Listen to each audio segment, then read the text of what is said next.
Hello guys, चलिए अपने पढ़ते हैं कक्षा 10 की गणित और उसका चैप्टर नंबर 12.2 चल रहा था। उसके 2 क्वेश्चन रह गए हैं, वो आज हल कर लेंगे। क्वेश्चन नंबर 7वां है, चलिए देखते हैं। क्वेश्चन नंबर 7 है, एक ठोस में एक कोई ठोस है, उसमें 120 ऊंचाई उसकी 120 सेंटीमीटर और त्रिज्या 60 सेंटीमीटर वाला एक शंकु से मिलित है और जो 60 सेंटीमीटर त्रिज्या वाले एक अर्धगोले पर आरोपित है और इस ठोस को पानी से भरे हुए एक लंबवर्तीय बेलन में इस प्रकार सीधा डाल दिया जाता है कि यह बेलन की तली को स्पर्श करे। यदि बेलन की त्रिज्या 60 सेंटीमीटर है और ऊंचाई 180 सेंटीमीटर है तो बेलन में शेष बचे पानी का आयतन ज्ञात करें। चलिए डायग्राम बनाते हैं, उसके हिसाब से समझते हैं। चलिए इसको हल करते हैं। डायग्राम बना दिया है। इसने बोला क्या है, इस तरीके से एक कोई बेलन है, ठीक है, एक ऐसा कोई बेलन है, उसके अंदर एक इस तरीके का कोई आकृति है, वो इसमें डाल रहे हैं। अब ये जो बेलन दिख रहा है ये, ठीक है, इसके अंदर एक अर्धगोला और एक शंकु का एक इस तरीके से कोई मॉडल है वो बनाया हुआ है। वो इस बेलन है वो पानी से भरा हुआ है। अब इसके अंदर इसको रखते हैं। अब इसके अंदर रखना है तो इसके अंदर जो भी इसको रखेंगे तो ये जो पानी से भरा हुआ है वो पानी है वो बाहर की ओर इस तरीके से इधर बाहर आएगा। ये जो पानी बाहर आएगा तो वो कितना पानी है वो बाहर निकल जाएगा, ठीक है, यानी कितना पानी बाहर निकल जाएगा और बाकी जो शेष बच गया इसके अंदर पानी वो कितना रह जाएगा, ये अपने को ज्ञात करना है। तो जितना अर्धगोला और ये शंकु ऊपर है, अर्धगोला और शंकु है, उतना इसका जो आयतन है, इसका आयतन इस बेलन में से माइनस कर देंगे तो जो शेष पानी है वो बच जाएगा। यानी इस बेलन के अंदर से इस अर्धगोला और शंकु का आयतन माइनस कर देंगे तो बाकी जो शेष भाग है वो पानी है। चलिए हल करते हैं, देखते हैं। दिया है वो लिख देते हैं। दिया है बेलन की त्रिज्या बराबर में r बराबर में 60 सेंटीमीटर। ये देखो यहाँ तक ये 60 है तो मतलब ये यहाँ तक ये भी 60 है, 60 सेंटीमीटर। ऊंचाई देखो, ऊंचाई h है वो कितनी है, 180 सेंटीमीटर दे रखी है। अर्धगोले व शंकु की त्रिज्या दोनों की जो त्रिज्या है वो r बराबर में 60 सेंटीमीटर है। शंकु की ऊंचाई देखो, शंकु की ऊंचाई बराबर में कितनी है, 120 सेंटीमीटर है। शंकु की जो ऊंचाई है वो 120 है यहाँ, ठीक है। ये जो शंकु है यहाँ तो इसकी जो ऊंचाई है 120 है। अब देखो प्रश्नानुसार इधर हल करते हैं। प्रश्नानुसार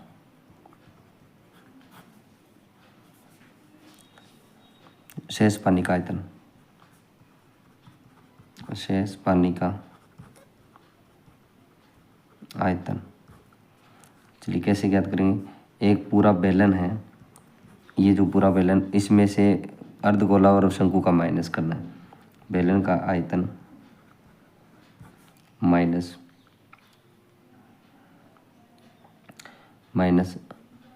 अर्धगोले का आयतन और माइनस में शंकु का आयतन, ठीक है। बेलन का जो आयतन का सूत्र होता है वो तो पाई r स्क्वायर h माइनस क्योंकि यहाँ माइनस है तो माइनस लगाना पड़ेगा, माइनस करना है। अर्धगोले का जो सूत्र होता है वो तो 2/3 पाई r की घात 3 और माइनस शंकु का जो होता है वो 1/3 पाई r स्क्वायर h, ठीक है। चलिए हल करते हैं। इधर देखो, इसमें यहाँ पाई है, r का मान देखो कितना 60 है तो 60 का स्क्वायर कर दो। h का मान कितना है 180 है तो 180 यानी हाइट 180 है, माइनस ये 2/3 है तो 2/3 करो माइनस का। यहाँ पाई है तो पाई करो, ये 60 है, 60 r का मान 60 है और इसकी घात 3 है, 3 कर दो माइनस पाई/3। यहाँ पाई है, पाई का मान रखा नहीं है, लास्ट में रख के और इसको हल कर लेंगे ताकि आसान पड़ेगा। तो ये पाई/3 और यहाँ r का मान 60 है तो 60 का स्क्वायर और गुणा में अच्छा हाइट कितनी है 120 है तो 120 हो जाएगा। ठीक है, चलिए हल करते हैं इसको। इसमें देखो पाई 60 और पाई 60 ये है, इसको कॉमन ले सकते हैं, पाई 60 कॉमन आ जाएगा, जो बच्चे का वो लिख देते हैं। यहाँ 180 बच गया, पाई 60 का स्क्वायर कॉमन आ गया तो यहाँ 180 बच गया, माइनस ये हो गया 2 गुणा 60 और बट्टा में 3, इधर बच गया 120 और बट्टा में ये 3। ठीक है, अब देखो इसको काटते हैं, 3 से काटता है 20 को तो 60 को तो 20 बार, इसको काटेंगे तो ये 40 बार। ठीक है, चलिए हल करते हैं। पाई और ये हो गया 60 का क्यूब अगर करेंगे तो ये कितना हो जाएगा 3600, ये हो गया 3600 गुणा 180, ये 180 और माइनस देखो 20 दुआ 40 और माइनस 40, माइनस का ये है माइनस का ये है, माइनस का 40 और 40 कितना हो गया 80 माइनस का। ठीक है, अब देखिए इधर पाई और 3600 और गुणा में 180 में से 80 कम कर दिया तो यहाँ 100 हो गया। अब देखो ये 3600 को 100 से गुणा करोगे तो पाई और ये हो गया 3600 और ये 2 जीरो आगे और लग जाएगा, 100 से गुणा हो गया तो। अब देखो पाई का जो मान है वो 22/7 है गुणा 3600 ये हो गया इतना 4 जीरो 36 4 जीरो। अब देखिए इस 22 का इससे गुणा करते हैं, 22 का जब 36 और 4 जीरो से गुणा करोगे तो ये आएगा 792000 4 जीरो और बट्टा में 7। जब इसको 7 से डिवाइड करोगे तो उत्तर आएगा 11 31 42 8.57। ठीक है, सेंटीमीटर घन सेंटीमीटर, ये इसका आंसर हो जाएगा। चलिए देखिए ये 22 है, इस 36 को इससे गुणा कर दिया तो ये आ गया 79 20 और 000। ठीक है, इसको 7 से, ये 7 यहाँ आ गया, इस 7 से डिवाइड किया तो ये इसका आंसर आ गया। ठीक है, चलिए आगे वाला क्वेश्चन करते हैं, इसका स्क्रीनशॉट ले सकते हैं आप।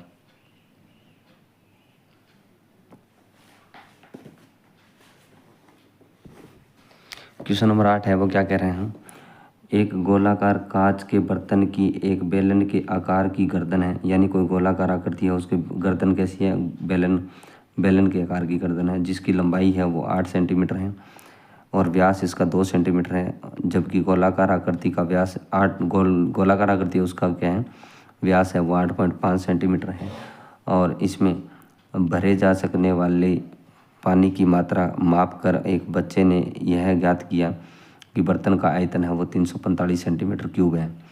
जांच कीजिए कि उस बच्चे की उत्तर सही है या गलत है। उपरोक्त मापन आंतरिक मापन है, वो पाई का मान 3.14 लेना है। चलिए डायग्राम से समझता हूँ, चलिए हल करते हैं। इसने बोला है इस तरीके की कोई आकृति है, यानी यहाँ एक कोई गोला है और गोले के ऊपर इस तरीके से जो गर्दन है पानी इसमें डालने के लिए वो है बेलनाकार। उस बेलनाकार गर्दन की लंबाई है वो 8 सेंटीमीटर है और इसका जो व्यास है ना उसका वो 2 है, तो इसकी त्रिज्या आधी हो जाएगी, तो 2 का आधा कितना 1। ये जो गोलाकार आकृति है उसका जो व्यास है वो कितना है 8.5 है, तो इसकी त्रिज्या 8.5 बट्टा में 2, यानी 2 से डिवाइड कर देंगे तो त्रिज्या आ जाएगी यहाँ से यहाँ तक आधी हो जाएगी। ठीक है, यानी जो त्रिज्या आर का मान होगा वो कितना होगा 8.5 बट्टा में 2। ठीक है, चलिए हल करते हैं। जो दिया है पहले वो लिखते हैं और उसके बाद हम हल करते हैं। दिया है क्या दे रखा है, गोले का व्यास बराबर में 8.5, त्रिज्या देखो त्रिज्या आर है वो कितनी हो जाएगी 8 पॉइंट व्यास की आधी, यानी 2 से डिवाइड, किसी भी संख्या को 2 से डिवाइड करते हैं तो वो आधी हो जाती है। ठीक है, चलिए देखिए बेलन की ऊंचाई कितनी है, इस बेलन की ऊंचाई कितनी है, ऊंचाई 8 सेंटीमीटर है और इसकी जो त्रिज्या वो कितनी है, त्रिज्या कितनी हो जाएगी बेलन की, व्यास तो 2 है तो 2/2 कर दोगे, व्यास तो 2 है इसका देखो यहाँ से, और इसका आधा करोगे तो त्रिज्या आएगी, यानी 2 में 2 का भाग लगाए तो कितना 1 सेंटीमीटर इसकी त्रिज्या है। चलिए इधर हल करते हैं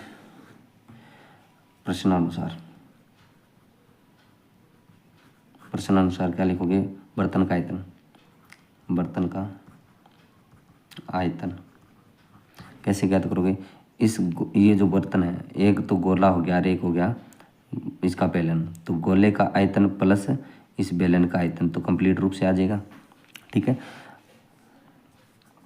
देखते हैं। तो गोले का आयतन प्लस में बेलन का आयतन। ठीक है, आयतन तो गोले का आयतन होता है 4/3 पाई आर की क्यूब और प्लस बेलन का होता है पाई आर स्क्वायर एच। ठीक है, ये 4/3 हो गया गुणा पाई का मान कितना 3.14 लेना है, पाई बराबर 3.14 लेना है, प्रश्न में बोला हुआ है। ठीक है, इसका मान ले लिया और गुणा आर का क्यूब करना है, इसका मतलब आर कितना है आर का मान 8.5/2, तो 8.5/2 इसकी घात 3 है तो इसको 3 बार गुणा में लिख देंगे। 8.5/2 गुणा 8.5/2 3 बार लिख दिया और यहाँ प्लस आ गया तो प्लस लिखो और पाई का मान कितना 3.14 लेना है गुणा त्रिज्या। देखो बेलन की त्रिज्या कितनी है 1 है तो 1 लिखोगे, 1 का स्क्वायर है तो स्क्वायर कर दो। ठीक है, गुणा एच हाइट देखो कितनी है बेलन की 8 है तो 8 लिख दो। आगे देखिए, अब इसको काटते हैं, जो कट रहा है तो काट देते हैं, जो भी कटेगा। इसको काटो, 2 से काटा, इसका काट दिया तो ये आ गया 1.57। ठीक है, और इस 2 से इस 4 को काटा तो 2 और इस 2 से ये 2 कट गया। ठीक है, चलिए जो बाकी रह गया वो करते हैं। यहाँ 157 गुणा 8.5 तीनों का जब गुणा करते हैं तो ये आता है 614.125। ठीक है, और बट्टा में देखो यहाँ 3 है वो बच गया, इधर ये प्लस है तो प्लस आ गया और 314 को 8 से गुणा करोगे तो ये कितना आएगा 25.12, क्योंकि एक का वर्ग तो 1 होता है, किसी संख्या को 1 से गुणा करते हैं तो वही संख्या प्राप्त होती है। ठीक है, यानी 314 को 8 से गुणा कर दिया यहाँ। आगे देखिए, इस ऊपर वाले को जब गुणा करेंगे तो इसका जो मान है वो आएगा 964.17625 और बट्टा में 3 और प्लस में ये आ गया 25.12। ठीक है, अब देखिए